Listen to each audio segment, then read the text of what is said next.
Olá, pessoal, meus irmãos, minhas irmãs. Mais uma vez estamos reunidos para refletir um pouquinho como é nosso comportamento diante da vontade de Deus, daquilo que a gente deve a Deus, não é? Porque muitas vezes a gente pensa que está agradando a Deus e muitas vezes nós estamos falhando com o nosso dever de agradar a Deus. E não é só agradar, é confiar e querer servir a Deus. E não adianta ficar falando bonitinho e fazendo erradinho, não é? Então, por isso a gente reflete. Durante o dia, durante a semana toda, a gente tem a oportunidade de refletir sobre o tema que a gente expõe para vocês uma vez por semana. Porque todos os dias a gente tem que refletir no nosso comportamento diante de Deus. Sim, Dilce, a vontade de Deus é o que todo cristão deve buscar, né? Fazer a vontade de Deus. E Jesus Cristo também fez a vontade do Pai, né? Também fez a vontade de Deus. Ele veio para nos dizer aquilo que ele ouviu do Pai. E fazer a vontade de Deus, então, é uma primícia dos cristãos.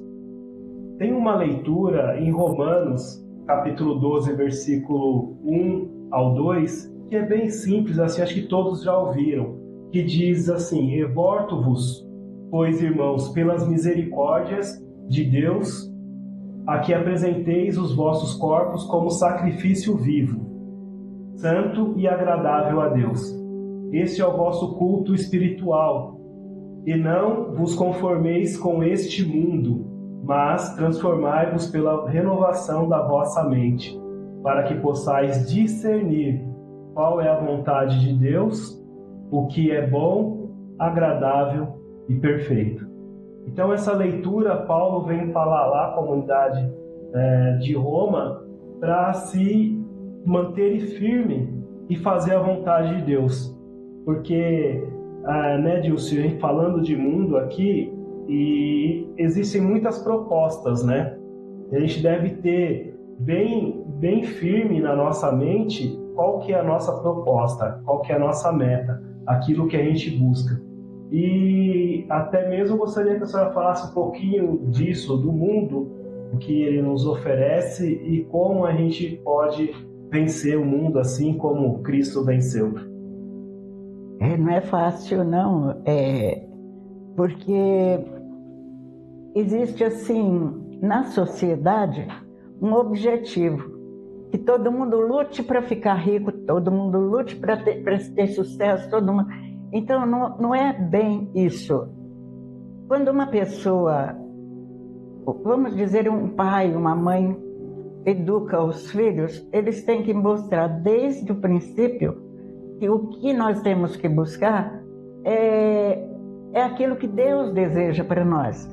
Não importa se eu estou querendo ser milionário ou se eu quero ser pobre, eu quero ser lavrador, eu quero cuidar da terra, não importa, contanto que você faça com amor e com a justiça de Deus.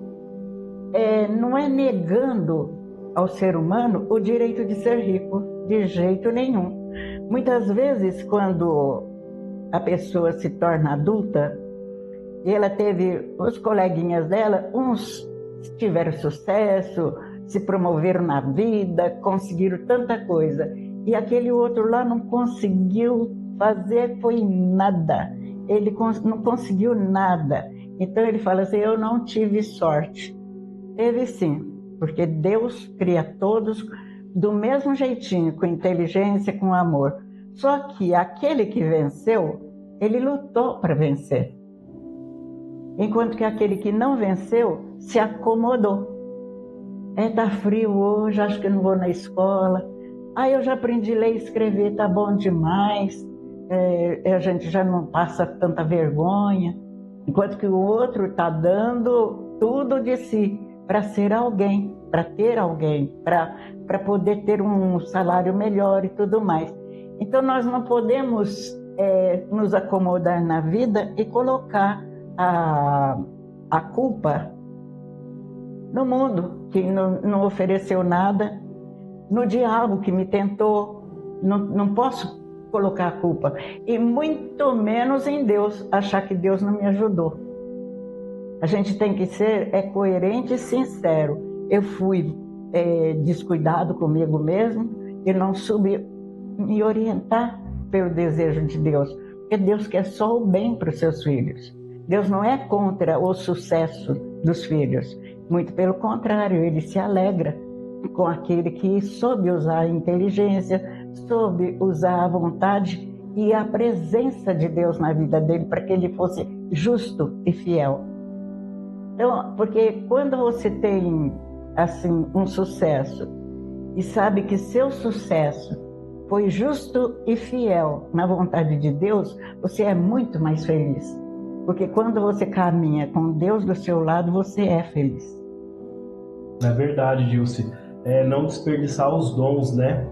O sol nasce para todos nós, né? Então a gente deve viver cada dia que nós temos para fazer a vontade de Deus. E o sucesso financeiro, o sucesso na família, o sucesso profissional, tudo isso será acrescentado, né? Desde que nós façamos a vontade de Deus com amor e com liberdade, né? A questão de Paulo fala aqui também de discernir o que é bom, agradável e perfeito. Eu não posso fazer a vontade de Deus se eu não sei, se eu não conheço a Deus. E Deus é tudo isso, né? Deus é bom, agradável e perfeito. Então eu devo fazer essa escolha. Eu tenho que saber o que é conhecer para poder escolher livremente. É isso que Deus quer de nós, né? Que nós façamos essa escolha por Ele livremente, sem pressão, sem outra coisa, mas uma adesão livre do seu reino, da sua proposta de salvação que Ele trouxe para cada um de nós. Em Provérbios tem uma leitura, Dilce, que a gente pode também, para a gente refletir, né, na verdade, que diz assim, Provérbios capítulo 3, confia no Senhor de todo o teu coração e não te estribes no teu próprio entendimento. Reconhece-o em todos os teus caminhos e ele endireitará as tuas veredas. Esse provérbio também é muito propício, né, para aquele que deseja fazer a vontade de Deus. E é verdade. Quando a gente assim, adquire um certo conhecimento da Bíblia, da vontade de Deus, de Jesus Cristo, a gente começa a analisar tudo e a gente vê qual é a proposta de Deus ao criar o ser humano. Para ele sonhou um sonho de perfeição, que o homem e a mulher fossem felizes. Para isso ele colocou dentro de um paraíso. E só foram expulsos do paraíso porque não obedeceram a Deus. Então, se Deus tinha a intenção de que o ser humano fosse feliz, essa era a proposta de Jesus. O que ele veio fazer? Ele veio para instaurar o reino de Deus sobre a terra. Ele fez tudo o que ele podia. Ensinou a vontade de Deus, ensinou como a gente poderia se desvencilhar dos engodos que o demônio poderia colocar na nossa vida e da pressão que o mundo ganancioso também faz sobre a gente. Jesus ensinou todos os caminhos que nós deveríamos trilhar e todas as veredas que nós deveríamos sumir, arredar dali, ficar longe disso. Mas, infelizmente, a força que o ser humano tem dentro de si, ela não é bem empregada.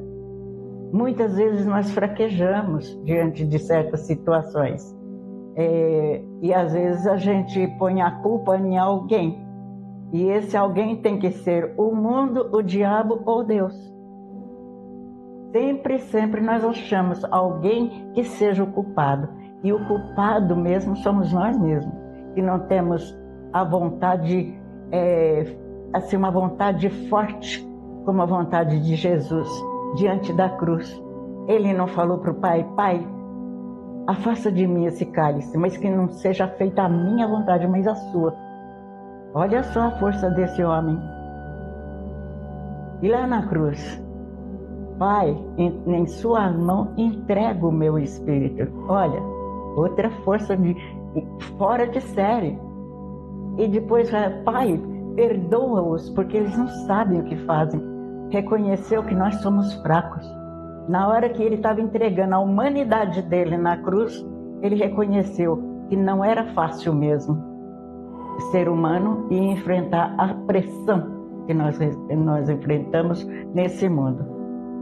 Diante das dificuldades, diante de doença, diante de tanta contradição que tem no mundo, muitas vezes nós fraquejamos e nós não devemos fazer isso. Para isso nós devemos sempre estar espelhando no exemplo de Jesus Cristo, de Nossa Senhora, de São José, que foram tão pressionados também e, no entanto, fizeram a vontade de Deus.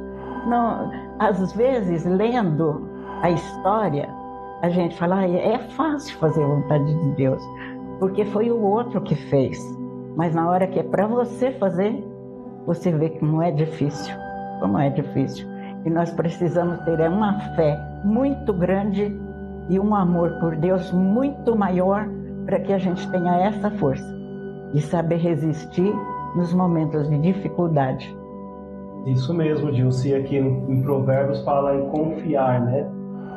Eu só faço a vontade se eu confio. E eu só confio e faço a vontade, né? Se faço a vontade. Então, a confiança em Deus aqui precisa estar bem latente no coração do ser humano e confiar a sua vida, né? Tudo aquilo que tem, aquilo que é, em Deus. Confiar a Deus porque Ele é o autor da vida. E outra leitura aqui, Dilce, a terceira, em Salmo, capítulo 143, vai dizer assim: ensina-me a fazer a tua vontade. O salmista fala, né? Ensina-me a fazer a tua vontade, pois és o meu Deus, que teu bom espírito me conduza por terra plana. Então, para a gente viver nesse mundo, e aqui eu vou abrir uma aspas aqui de mundo, porque o mundo que a gente está falando, pessoal, não é o mundo criação de Deus. Isso que Deus criou, tudo é bom. Esse mundo, a criação, natureza, espaço, céu, nuvem, tudo que há, os planetas no universo, é perfeito. Tudo que Deus criou é bom. O mundo que a gente está falando aqui, que a gente tem que lutar, é o mundo, por exemplo, onde se tem uma pessoa que é injusta, se junta com outra pessoa injusta, nós temos um mundo de injustiça. Por exemplo, se nós temos uma pessoa assim que gosta de falar da vida dos outros, é fofoqueira, aí vai lá na esquina e encontra um outro fofoqueiro e junta os dois, pronto, já temos o mundo da fofoca. E se imagine se 2 multiplica para 4, para 6, para 8, para 10, para milhões. Aí o mundo vira um caos. Nosso mundo não está assim hoje, né? Não está à beira do caos. Eu acho que não. Mas vou continuando rezando, né? Orando para que não fique assim um verdadeiro caos. Então é esse mundo que a gente está falando, tá? Só abrindo um parênteses aqui. E então, Dilce, para o ser humano, para nós simples mortais, como eu, você, quem está nos ouvindo, andar por essa terra, por esse mundo, é preciso fazer a vontade de Deus, mas é preciso também que Deus nos conduza. Então nós devemos sempre pedir a presença de Deus na nossa vida. Aqui o salmista, muito sabiamente, diz em outras palavras, eu não consigo viver, eu não consigo caminhar sem a tua presença, sem o teu apoio, né? Sem o seu suporte. É isso mesmo, Dilce? A gente precisa, nos dias de hoje, mais que nunca? Mais do que nunca. Acho que desde o momento que a gente nasce até o momento de entregar a vida para Deus, nós precisamos desse Deus nos ajudando, nos amparando, senão a gente não consegue. O Padre Zezinho, ele foi assim um autor de música e sempre mexeu no nosso coração, e ele sempre muito inteligente, muito religioso. Ele fez uma música no tempo que meu filho era jovenzinho e estava na igreja, né? Então ele falava assim: se ouvires a voz do vento chamando sem cessar, se ouvires a voz do povo, acho que não é do povo, é do tempo, querendo te enganar, a decisão é sua. É verdade. Sempre é nossa, né, Dilce? E a gente põe a culpa no outro, né? Não? A culpa sempre no outro. E é interessante isso. Agora, como que a gente vai saber a vontade de Deus se muitas vezes a gente não entende quais as armas, né? Quais os materiais que a gente pode utilizar para saber a vontade de Deus? Eu tenho comigo disso que a celebração da Santa Missa, sempre Deus nos fala, através das pessoas, das situações do cotidiano que acontece na nossa vida, através da palavra, né? Através da Bíblia, da leitura orante, das orações. Ele fala através do jejum que nós fazemos, de uma série de coisas. Deus usa de muitas e muitas maneiras mesmo para chegar até o nosso coração, para falar conosco, para estar conosco. E muitas vezes, por falta de conhecimento até, ou por colocar outras coisas, né, como prioridade, essa voz acaba sendo sufocada, a gente acaba não ouvindo. Ou como a senhora mesmo disse, falou do mundo, né? As vozes, tantas vozes do mundo, para lá, para cá, e às vezes fazem uma confusão e a gente não consegue discernir qual a vontade de Deus, o que Deus quer de nós. E se a gente não sabe o que Deus quer de nós, a gente não tem como fazer a vontade de Deus. Então é preciso que nós nos enchamos de oração, principalmente da leitura da palavra de Deus, para que os nossos ouvidos, os nossos olhos se abram para a vontade de Deus. Sabe, eu tenho comigo uma coisa: eu sou muito crítica e analítica, e eu gosto de ouvir depoimentos de milagre, de tanta coisa. Eu gosto de ouvir, porque é ali que cresce a minha fé ou as minhas dúvidas. Porque se eu for aceitar tudo que estão falando sobre Deus, vai virar uma confusão na minha cabeça que não vai existir mais Deus. Porque cada um tem uma coisa para passar para você e dizer piamente que é a verdade. E onde está a verdade? A verdade está em Jesus Cristo e na palavra. É você conhecer a Bíblia, é você conhecer a palavra de Deus. E não assim o conhecimento que Jesus falou isso aqui, mas vocês precisam de saber que não era isso que ele queria falar. Era isso sim que ele queria falar. Ele queria puxar a orelha de todo mundo. Como não? Jesus tinha que nos corrigir. E, no entanto, às vezes, quando a leitura não me convém, eu procuro mil desculpas para aquela leitura não ser aceita. Então, a gente tem que tomar muito cuidado. Ter uma boa formação religiosa, não estou criticando essa ou aquela religião, mas que a gente tem que saber qual é a vontade de Deus olhando para Jesus Cristo. Nós estamos vivendo... Por que a Bíblia está dividida em Antigo Testamento e Novo Testamento? O Antigo Testamento, nós éramos filhos do pecado. Adão e Eva, está ali, ó. E depois vem Jesus Cristo e nos redime do pecado, da morte. Então, é um novo tempo, é uma nova criação. Aqui tinha um casal, aqui também tem. Mas aqui tinha um casal, homem e mulher, que não conhecia Deus direito ainda e pecaram. E aqui tinha um casal perfeito, Jesus Cristo e Maria. Então a gente olha nas condições que Jesus passou na vida, desde criança já com a vida ameaçada, nasceu com a vida ameaçada. E no entanto tinha São José, Nossa Senhora ali, para proteger esse menino, para levar ele para um lado, para o outro, até que ele crescesse, virasse homem e estava ali, disposto a cumprir a missão que ele tinha recebido de Deus. Quantos de nós recebemos uma missão de Deus e não vamos nem até a metade, cansamos, não queremos mais? E quantas vezes a gente fala, eu não vou porque eu quase não tenho tempo. Qual é o tempo que nós vamos ter para servir a Deus? É verdade, Gilson. Então, vou ficando por aqui. Esse tema aqui é muito agradável de se falar, né? Fazer a vontade de Deus, discernir, né? Saber também qual é a vontade de Deus. Eu vou ficando por aqui, desejando a todos aí tudo de bom, que Deus abençoe cada um de nós e graça e paz a todos. Eu também quero dizer para vocês que Deus não nos desampara em momento algum, mesmo sabendo da nossa fragilidade humana. Ele nos deixou eu vou falar uma força tão importante que vem dele, que é o Espírito Santo, que nos dá os dons certinhos para que a gente saiba discernir qual é a vontade de Deus na nossa vida.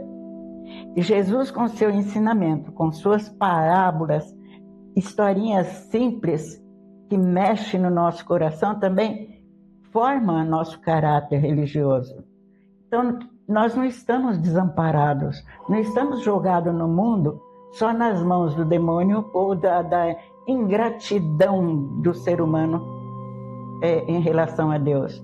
Nós estamos no mundo cheio de amparo e de proteção de Deus. Basta querer, reze, implore a Deus os dons do Espírito Santo, peça a Deus que abra a sua mente, peça a Deus que rasgue o seu coração e que o Espírito Santo possa entrar e não sair mais. Porque ele entra quando nós somos batizados, mas muitas vezes ele é esquecido dentro de nós. É preciso que os pais ajudem as crianças a já valorizar essa força que tem por dentro, certo? Às vezes eu sou muito exigente, peço desculpa. É que a minha vida não foi fácil, mas eu fui muito feliz e muito alegre, mas tive muitos problemas. Todos eles foram resolvidos, não morri por eles, não. Então, eu agradeço e louvo a Deus e quero que vocês também façam isso. Se tem alguma coisa te incomodando, ponha nas mãos de Deus e acredite. Acredite porque Ele te ama e Ele vai te ajudar. Fiquem com Deus, que Deus os abençoe e que o Espírito Santo os ilumine sempre.